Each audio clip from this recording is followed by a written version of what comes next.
Pada soal pertanyaannya, jelaskan perbedaan H+ dari ketiga jenis garam tersebut. Penyelesaiannya, hidrolisis garam merupakan reaksi penguraian kation dan anion dari suatu garam dalam air.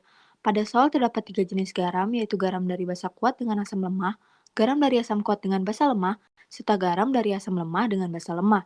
Berikut ini adalah cara menghitung konsentrasi dari masing-masing garam. Yang pertama, garam yang terbentuk dari basa kuat dengan asam lemah akan mengalami hidrolisis parsial, yaitu hidrolisis anion. Larutan garam tersebut bersifat basa dan memiliki pH lebih dari 7, sehingga konsentrasi yang dicari adalah konsentrasi OH- dengan rumus sebagai berikut. OH- sama dengan akar KW per Ka dikali M.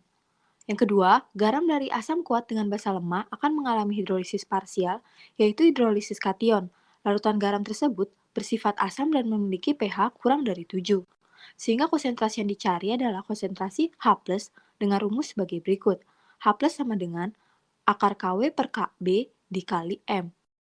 Yang ketiga, garam dari asam lemah dengan basa lemah akan mengalami hidrolisis total atau kation dan anionnya mengalami hidrolisis. Garam ini akan bersifat netral, asam atau basa tergantung pada besarnya Ka atau tetapan ionisasi asam dan Kb atau tetapan ionisasi basanya. Jika Ka lebih besar dari Kb, maka larutan bersifat asam.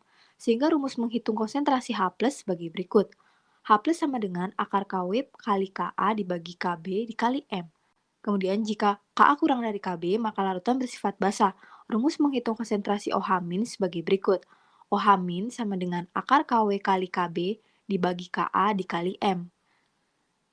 Selanjutnya, jika Ka sama dengan Kb, maka larutan bersifat netral dengan pH sama dengan 7.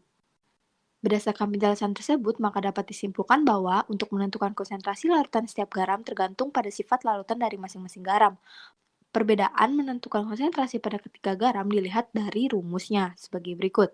Yang pertama, rumus menghitung konsentrasi dari garam asam lemah dengan basa kuat serta basa lemah dengan asam kuat. Perbedaannya terletak pada pembagian dari ketetapan keseimbangan air dengan tetapan ionisasinya.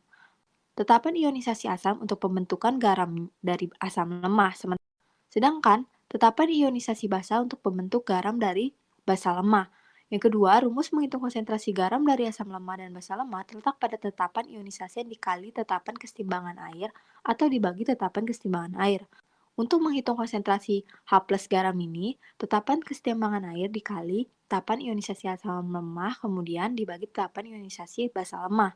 Sebaliknya, untuk menghitung konsentrasi OH-, tetapan kesetimbangan air dikali tetapan ionisasi basa lemah kemudian dibagi tetapan ionisasi asam lemah.